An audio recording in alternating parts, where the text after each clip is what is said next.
Bien. ¿Alguien de la parroquia de Manuato, Mazamari que pueda padre, hacer la oración?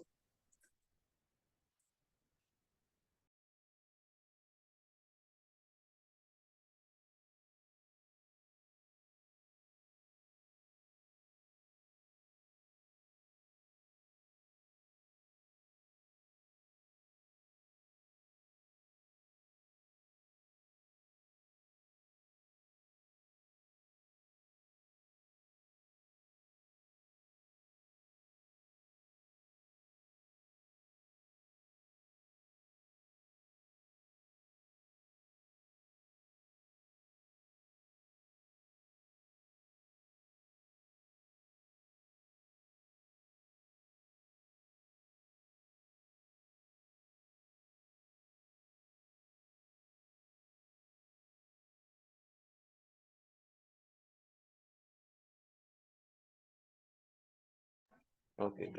Creo que no hay nadie de la parroquia Mazamari, ¿no?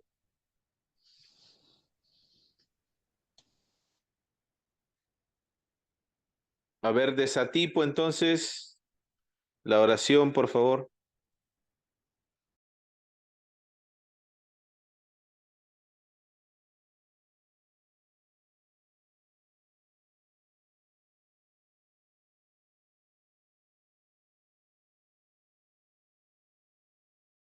Ya, muy bien, entonces lo hacemos aquí. En nombre del Padre, Hijo, Espíritu Santo. Amén. Dios te salve María, llena de gracia, el Señor es contigo.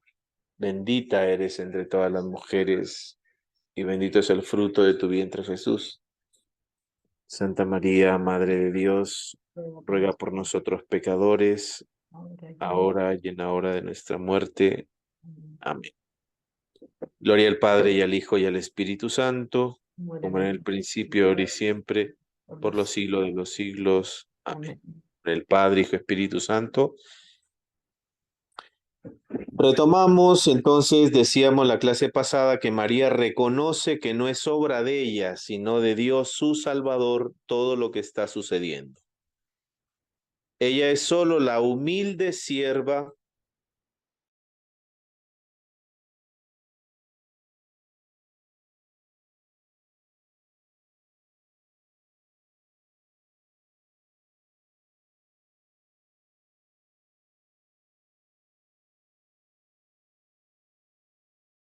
a tres hazañas que Dios había hecho a favor de su pueblo.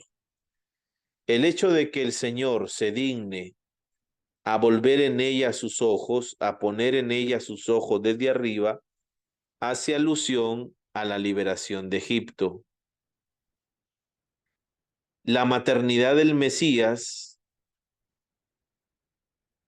hace alusión a la gran obra de la alianza.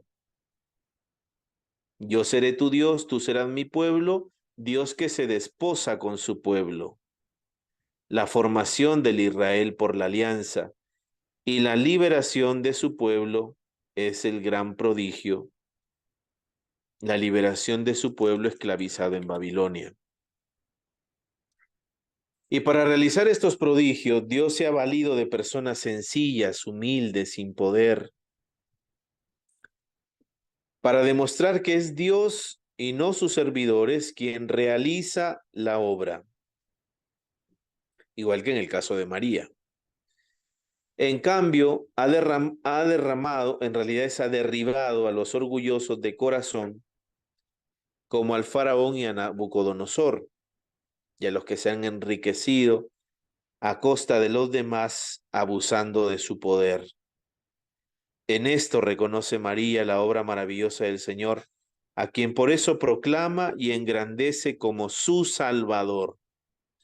Recordemos la personalidad corporativa de María. María representa al pueblo de Israel. De ahí que la palabra mujer, que la vamos a ver después, no hace alusión a una persona concreta, sino a un pueblo. El Evangelio de San Juan es muy simbólico, por eso debe leerse en varios planos de profundidad. Hay un primer nivel de relato sencillo, como suele predicarse de ordinario, María, Jesús y sus discípulos asistieron a unas bodas. Como los esposos eran pobres, le faltó vino. Y María, llena de compasión, intercedió, ojo con esta palabra, ante su hijo para que usara a favor de ellos su poder mesiánico. Jesús entonces realizó de esta manera, a petición de su madre, su primer milagro. Subrayemos esto que es muy importante. Jesús realizó de esta manera, a petición de su madre, su primer milagro.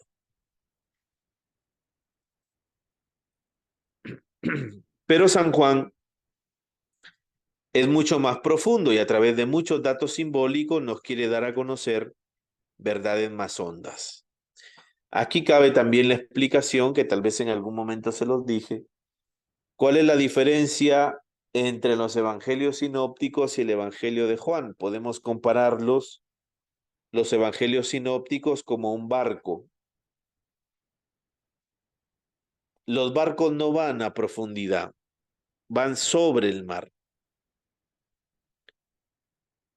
y miran lo que hay en el exterior, lo que todo el mundo puede ver.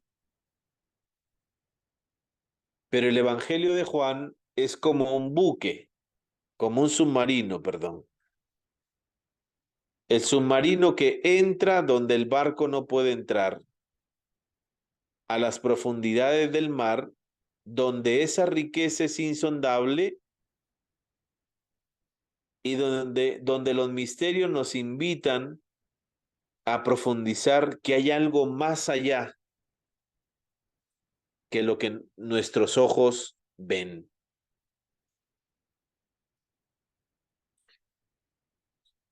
Al final todos bajan juntos a Cafarnaúm.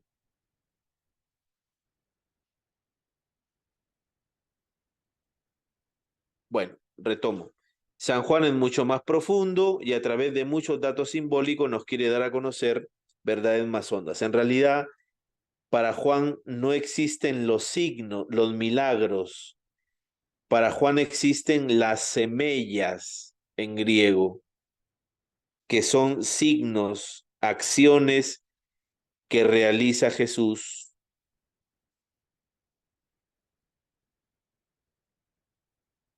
Porque el signo me remite a una realidad más profunda que el signo en sí mismo no me lo da. Es decir, nos invita a leer su relato como un signo o señal, pero ¿signo de qué? Profundizar en la idea de San Juan es una tarea difícil por lo profundo de su pensamiento, ya lo hemos visto. Pero fijémonos que María estaba ahí y más tarde llegan Jesús y sus discípulos. Al final todos bajan juntos a Cafarnaúm. Una vez que han creído en él, ojo con esto, la madre estaba allí, más tarde llegan Jesús y sus discípulos, al final todos juntos bajan a Cafarnaúm, y una vez que han creído en él, es decir, San Juan narra cómo se formó la primera comunidad eclesial de los creyentes en él. No es el pasaje de las bodas solamente en la que tenemos que quedarnos, que hubo una boda y estaba María. Ojo con estos títulos, habla de mujer, habla de discípulos. Y por eso la primera comunidad eclesial para Juan se forma a través de la intercesión de una mujer, su madre, María, para que se muestre un signo que produce la fe. ¿Se acuerdan en los evangelios sinópticos? Jesús no hace ningún milagro porque le falta fe. En los evangelios sinópticos Jesús no funciona si no hay fe. Pero en Juan, como no hay milagros sino signos, Juan dice que son los signos los que producen la fe. No es al contrario.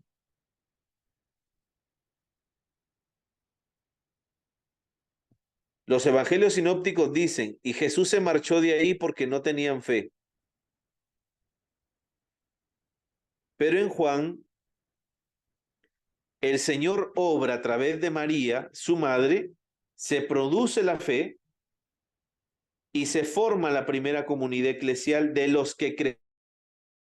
Ojo, en Jesús, no en nadie más. María hace posible el milagro o el signo que produce la fe, y una vez que ese signo producido por intercesión de María, se forma la comunidad. María, Madre de la Iglesia.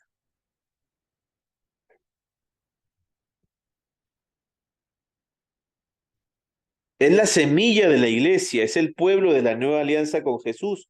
Por eso son bodas. Y entonces uno se pregunta, ¿qué rol tuvo María en esta formación de la primera comunidad? Hay varios datos importantes. Se les acabó el vino, que en el Antiguo Testamento, además de querer decir la bebida, tiene un significado simbólico. La salvación, sobre todo mesiánica, esperaban que el Mesías les venga a liberar, también lo indica por los 6 depósitos de agua de piedra para la purificación de los judíos, que están ahí vacíos. No son propiamente tinajas, sino depósitos de piedra grandes,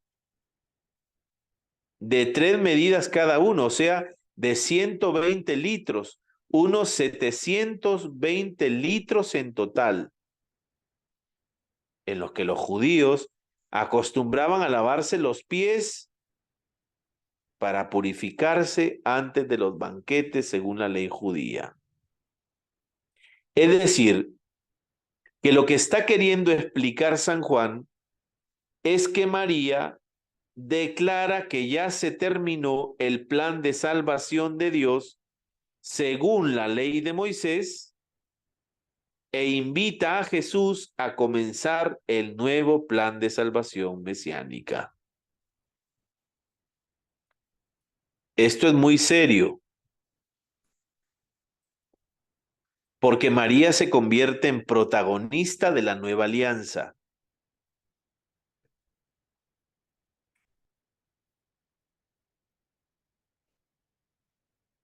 Jesús le responde literalmente, ¿qué para ti y para mí, mujer? Todavía no ha llegado mi hora. Esta es una frase muy difícil cuyo significado nos ha descubierto desde hace 17 siglos dos grandes escritores bíblicos, Orígenes y San Agustín. Primero, Jesús la llama mujer.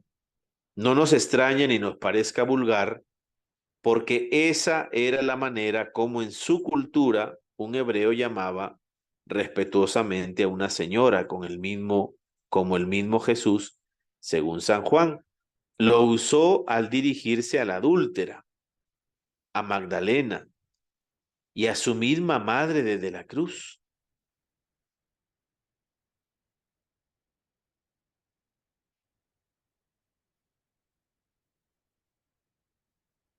Es una palabra respetuosa, mientras para nosotros los occidentales no nos parece muy respetuosa.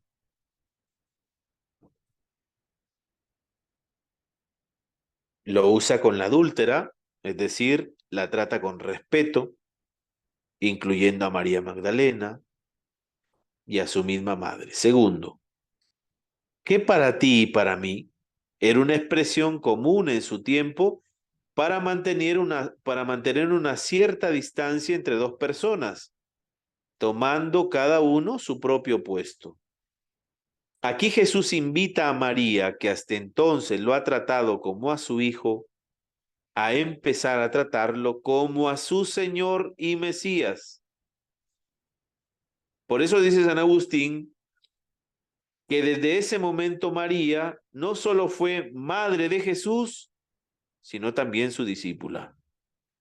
Y así María empezó a formar parte de sus discípulos y bajó junto con ellos y con Jesús para que éste comenzase su vida pública en Cafarnaúm.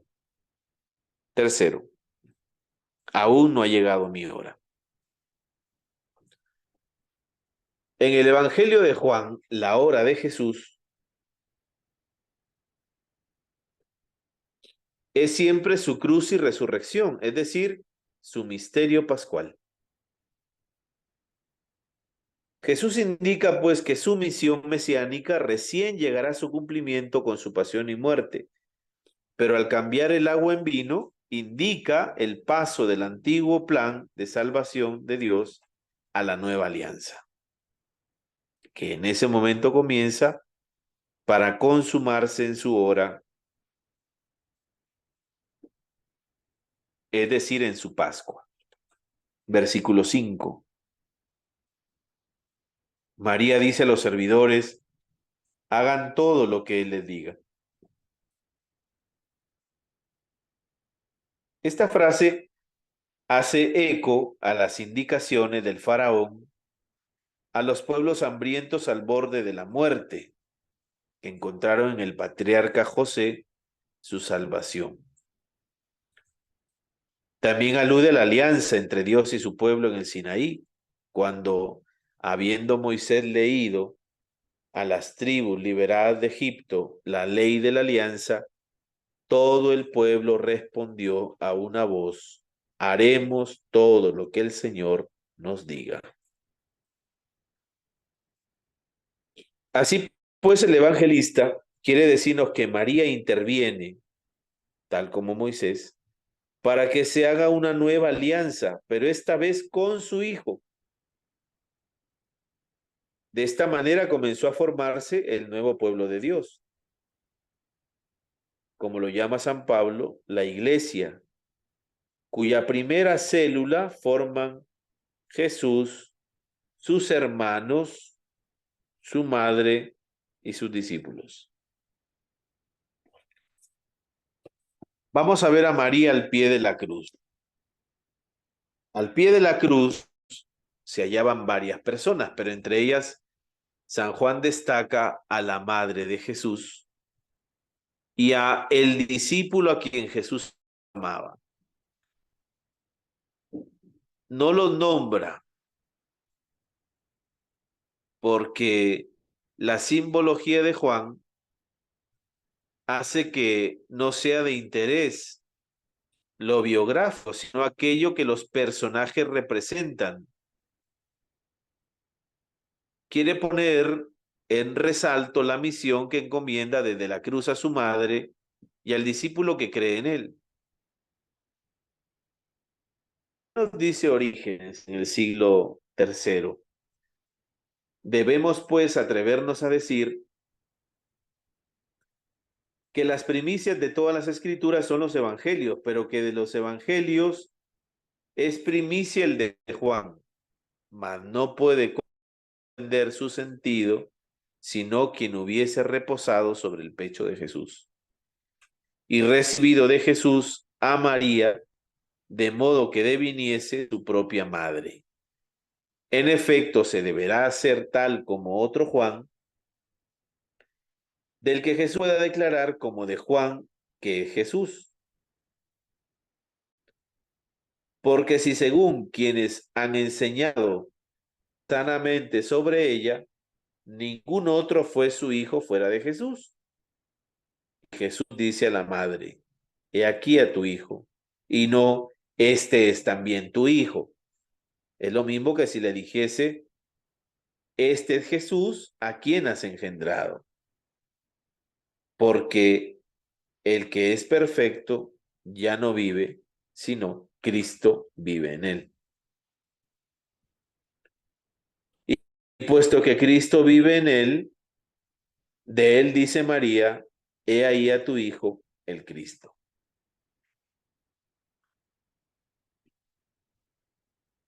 Los ojos de María ven en el discípulo a su propio hijo, no a otro.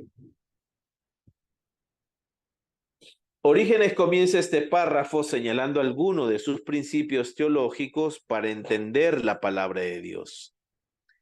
De todas las escrituras, dice Orígenes, la primicia son los evangelios. Es decir,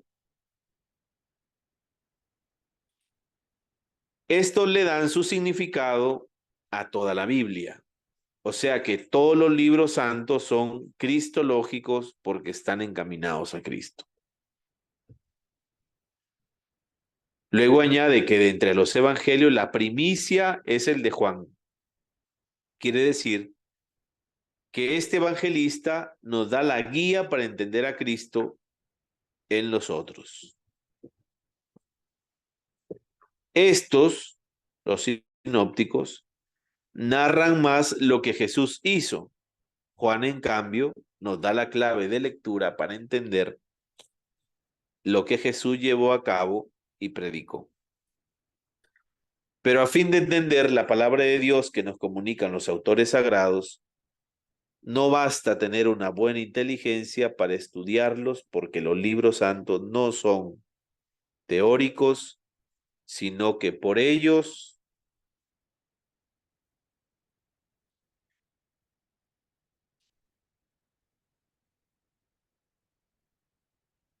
se nos revela el mismo Dios. Por eso es necesario, como escribe Pablo en Filipenses 2:5, tener los mismos sentimientos de Cristo.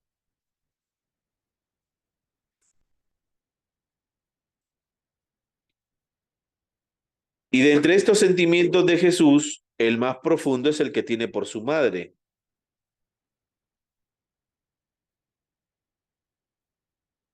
Ya que no tuvo ni padre ni hermanos carnales. No se niega a San José. Por este motivo solo puede comprender el Evangelio quien tenga por la madre de Jesús el mismo sentimiento que éste tuvo.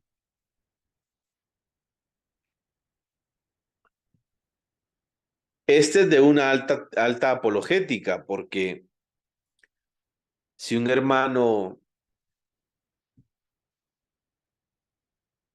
de un grupo no católico nos habla mal de María, hay que sacarle este texto de Filipenses 2:5.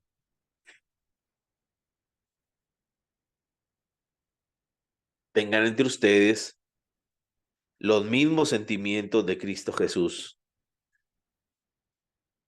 ¿Y cuál ha sido el primer sentimiento de Cristo Jesús? Ha sido y sigue siendo el sentimiento por su madre. Solo poniéndose en esta disposición interior es posible comprender lo que pasó al pie de la cruz en el Calvario.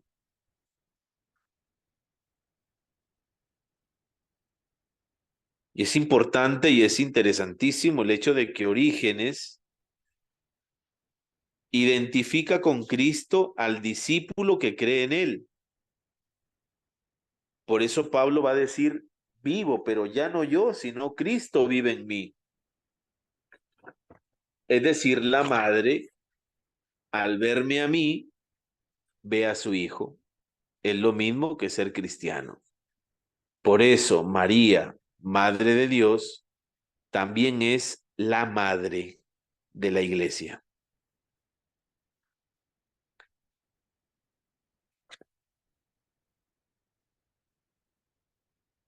Ese discípulo que cree en Jesús está personificado por el discípulo a quien Jesús amaba. No tiene nombre. Por tanto, ahí entramos nosotros.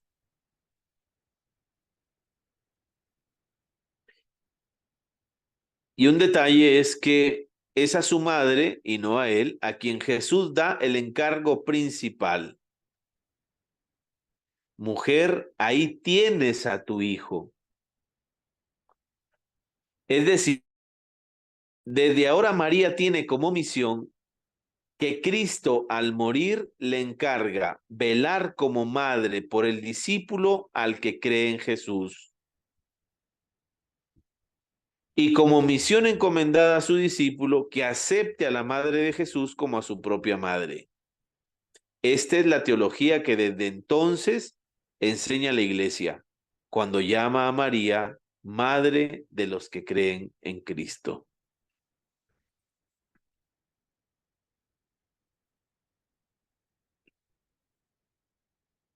El detalle puede pasar desapercibido. Jesús le da el encargo principal a su madre, mujer, ahí tienes a tu hijo. Es ella la madre.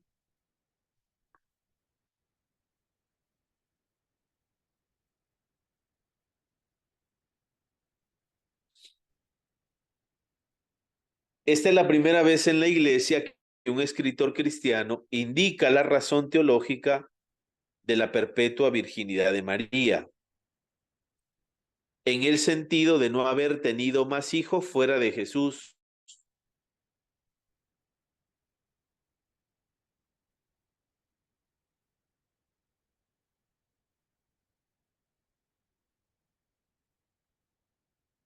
Y no fue que a ella le faltase el aprecio por el matrimonio, pues estaba casada con José, sino que el motivo fue la libertad de corazón necesaria para estar abierta a la misión que Cristo le encomendaría a favor de todos los que creen en él.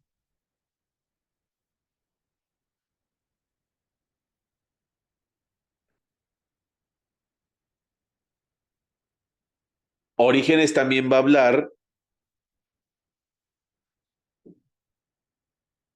de la virginidad de María como una comparación con la virginidad de Jesús, para ver en la madre el espejo de su hijo. La virginidad en ambos tiene el mismo significado, la libertad de corazón para entregarse enteramente a una misión salvadora a favor nuestro. La primicia de toda pureza entre los hombres que se encuentra en la castidad es Jesús y entre las mujeres es María.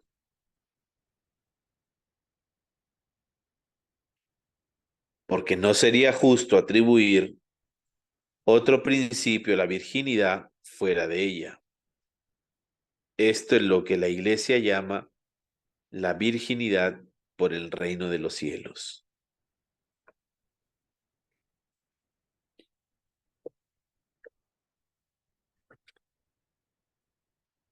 No sé si hay alguna pregunta hasta aquí para poder pasar hasta donde avancemos al siguiente tema, María en la fe de la Iglesia.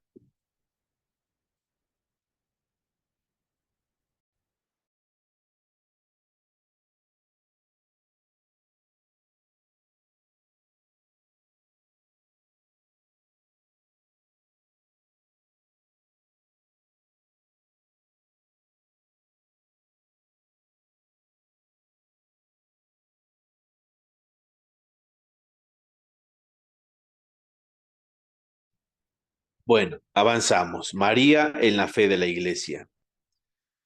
4 son las verdades de fe que la Iglesia ha recogido de la Escritura y de su tradición con T mayúscula para expresar lo que cree acerca del papel que María, por vocación y don del Padre, ha jugado en la obra salvadora realizada por su Hijo como el Mesías prometido. Ante todo, piensa en ella como la Madre de Dios, una expresión que significa que ella es la madre del Hijo de Dios, hecho hombre por nosotros. Repito, María es madre de Dios porque es la madre del Hijo de Dios, hecho hombre por nosotros.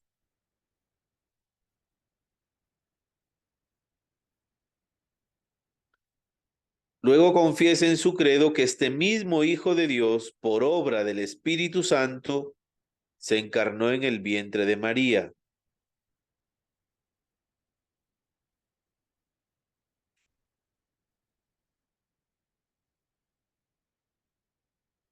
también se le llama redimida de modo eminente, es decir, por su intimidad con Cristo, es ella la primera redimida. Y a través de los siglos se ha preguntado hasta dónde ha llegado esta redención. Y se responde que desde el momento mismo en que ella comenzó a existir, ya estaba enteramente redimida. Esto es importante entenderlo, porque a veces nosotros nos quedamos que la obra de redención de Jesús es en la cruz, y no es así. La cruz es la consumación. La redención empieza en el corazón del Padre, allá en la Trinidad Santa. La decisión del Hijo de pedirle al Padre que lo envíe para encarnarse en el vientre de una mujer, ya es salvación, ya es redención. No podemos resumir, o mejor dicho, no podemos reducir la obra de salvación a la cruz, porque es el tiempo más corto de lo que hizo Jesús durante su vida pública.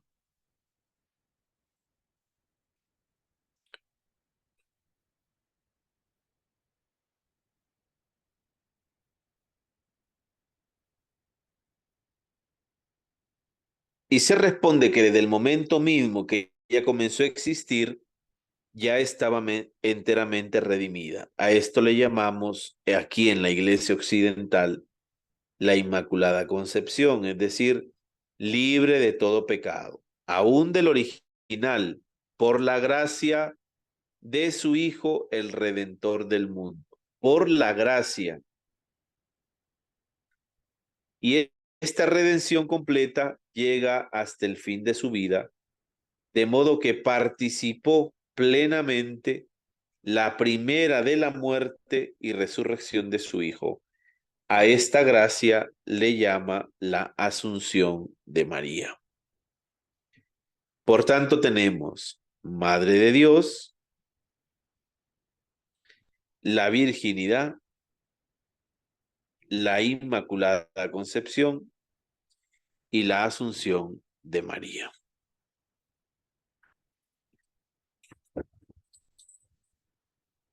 Es la fe de la Iglesia de siempre. No es que la Iglesia se inventa una verdad de fe en un concilio.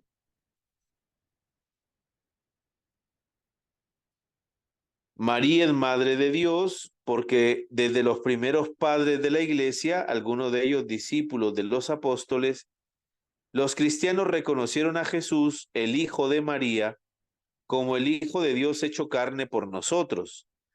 Por eso, desde el siglo III, la comenzaron a invocar como Madre de Dios, es decir, los creyentes reconocían que su Hijo Jesús era al mismo tiempo Hijo de Dios y el mismo Dios igual al Padre.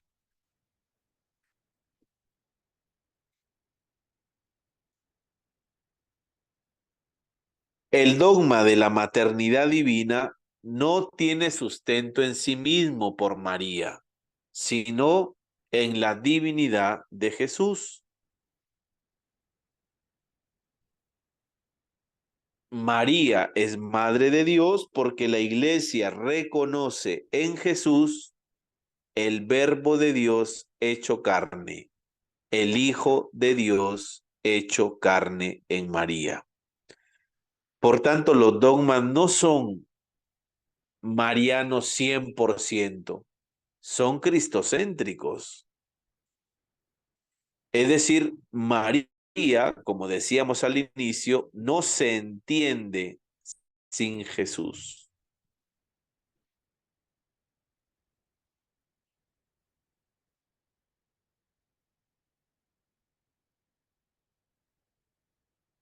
Su base bíblica es muy profunda. Por ejemplo, el saludo que le dirigió Isabel en la visitación, ¿de dónde a mí que la madre de mi Señor venga a visitarme? Le está diciendo la madre de mi Adonai.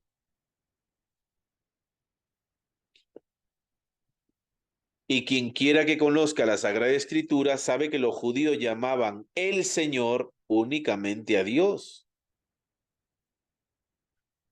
Como es testigo el mismo evangelista San Lucas, como cuando pone en labios de María el himno que llamamos el Magnífica, proclama mi alma la grandeza del Adonai, del Señor, del Kyrios. Se alegra mi espíritu en Dios mi Salvador. Habla de el Señor. Y cuando un israelita fiel como María le llama el Señor, lo que está queriendo llamarlo es mi Salvador. Sin embargo, a principios del siglo IV hubo un obispo y patriarca de la ciudad de Constantinopla llamado Nestorio que prohibió que en su diócesis se llamara así a María, porque decía, Dios es eterno y por eso no puede tener madre. Es que tampoco reconocía a Jesús, el Hijo de María, como Hijo de Dios. Por eso, ante un error de fe en la iglesia, viene un concilio. En este caso, el concilio ecuménico que se reunió en la ciudad de Éfeso, el concilio de Éfeso en el año 431. ¿Qué define? Define nuestra fe en que el Hijo de Dios por nosotros y por nuestra salvación se hizo carne. Es decir, verdaderamente hombre como nosotros en el vientre de la Virgen María, que siendo verdadero Dios, es también verdadero hombre. Y concluye, por eso los padres no dudaron de llamar Madre de Dios a la Santa Virgen, no en el sentido de que hubiese nacido de ella la divinidad. Ojo. Así pues, llamar a María Madre de Dios no significa otra cosa que confesar nuestra fe en que su Hijo Jesús es el Hijo de Dios y Dios como el Padre que se ha hecho carne por nosotros.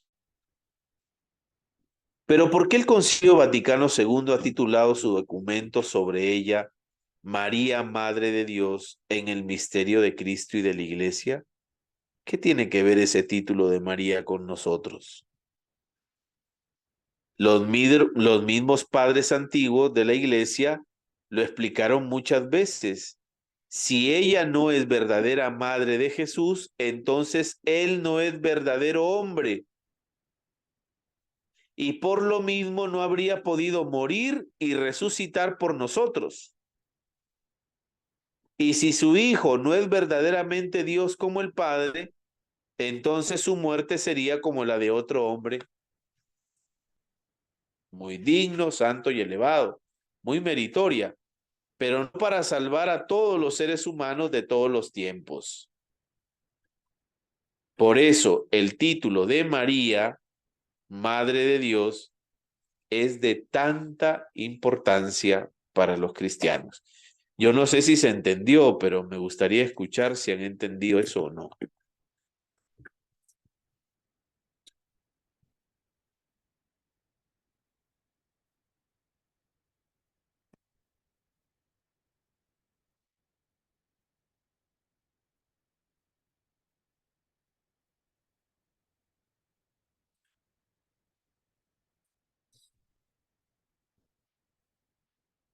¿Hay alguna pregunta? ¿Todos se han dormido?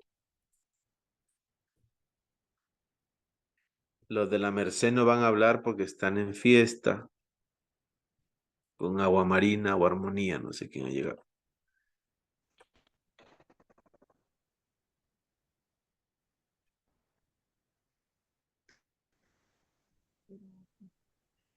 Padre, buenas noches. Padre, Buenas noches. buenas noches, ¿Podría volver a repetirlo, por favor? ¿Qué? No te entendí bien porque hablas, no sé, está entrecortado. O parece que te fueras a desmayar, no sé cómo será.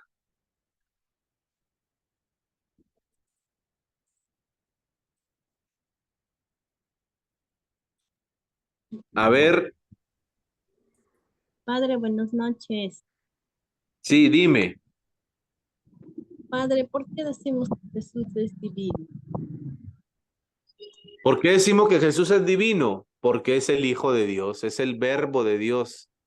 El Hijo existió siempre, ¿Y siempre, por, siempre, con el Padre y el Espíritu. Son tres personas de la Santísima Trinidad, pero no se llamaba Jesús, se llamaba Hijo de Dios, el ah, Hijo. ya, y entonces Dios también es divino? Dios es divino, por eso se llama Dios, mujer. Ya, ¿y por qué decimos que es divino, Padre? ¿Por qué decimos que es divino? Porque la palabra divino viene de Dios, es decir, un ser superior, todopoderoso. Ya, ya, Padre, gracias. Ya, muy bien. ¿Alguien más?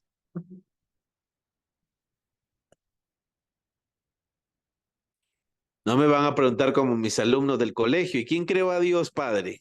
Tu abuelita, le digo yo.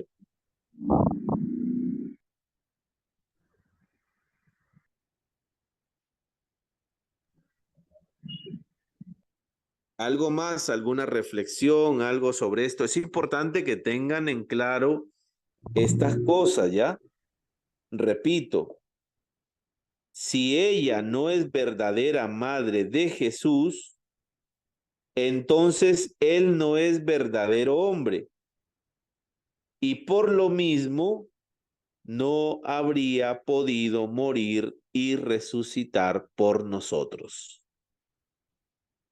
Y si su Hijo no es verdaderamente Dios como el Padre y el Espíritu, obviamente, entonces su muerte sería como la de otro hombre muy digno, santo y elevado, muy meritoria, pero no para salvar a todos los seres humanos de todos los tiempos. ¿Se entiende eso?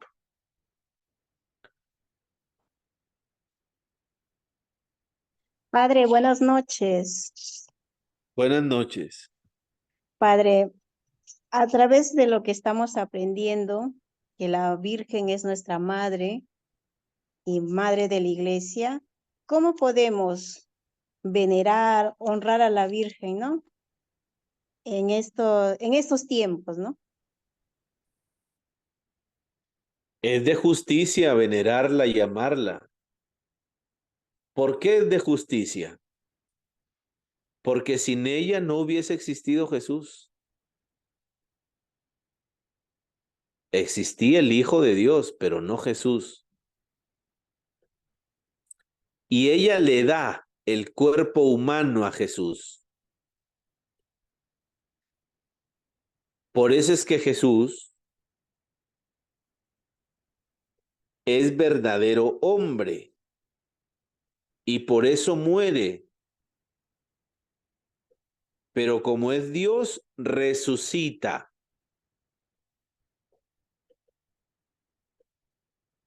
Por tanto, el culto a María es de justicia. ¿Por qué? Porque gracias a ella tenemos la salvación. Si lo queremos decir de una forma más exacta, gracias a ella tenemos al Salvador.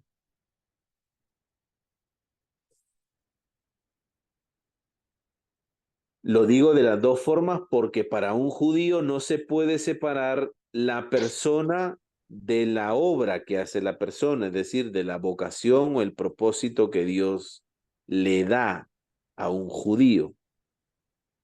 De ahí que un judío tiene que ponerle a su hijo el propósito que Dios tiene para ese hijo, porque un hijo es una bendición. Cuando le dice el ángel que le pondrá por nombre Jesús, la palabra Jesús significa Dios ha venido a salvarnos. Por tanto, el culto a María es un culto de gratuidad, porque nosotros no somos malagradecidos. Agradecemos a aquella que le donó su ser humano, su humanidad, para que se produzca el misterio más grande que llamamos la encarnación del Verbo.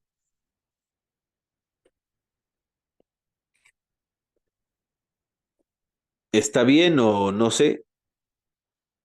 Sí, Padre, gracias. Ya. ¿Alguien más? Queda 5 minutos para cerrar la clase. Padre, ¿qué tal? Buenas noches. No sé si cuando usted toca el tema de la Santísima Trinidad, esto ya existía desde el Antiguo Testamento, ¿verdad? Antes del Antiguo Testamento, en la eternidad. O sea, ¿hablamos desde la creación o antes de la creación aún? A ver, distingue dos cosas.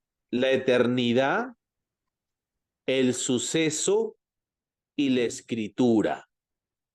Ya, para hacerlo más completo, la eternidad, el suceso, la transmisión oral o la tradición oral y la escritura. Lo que es eterno hasta hoy y seguirá siendo eterno. En esa eternidad, Dios ya existía desde siempre, pero en un momento dado decide crear todo lo que existe, lo visible y lo invisible.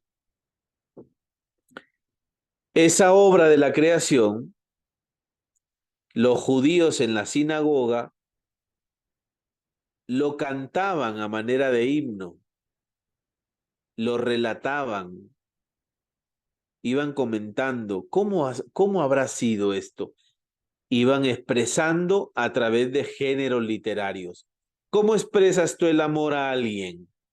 A través de una música, un canto, una carta, una obra artística, una obra de arte, un peluche, aunque no lo hagas tú, pero lo compras en la tienda. Entonces es una expresión. Lo mismo los judíos en la sinagoga iban componiendo himnos, cánticos, salmos, salmodias, como para manifestar que así fue, aunque no haya sido así o no tengamos la certeza de que haya sido así. Pero en el fondo, lo que el autor sagrado nos quiere transmitir es una verdad en palabras humanas, una verdad divina en palabras humanas. Date cuenta del mismo Jesús. El mismo Jesús usaba parábolas para transmitir un lenguaje divino. ¿Por qué? Porque el lenguaje divino no lo podemos entender nosotros directamente, porque no somos divinos. Es el Dios hecho hombre que hace una hermenéutica de lo que Dios quiere decir a través de él, que es la palabra, usando parábolas, comparaciones sencillas, pero ojo, que también les decía a los discípulos, a ellos les hablo en parábolas, pero a ustedes les hablo los secretos del reino. ¿Alguien más?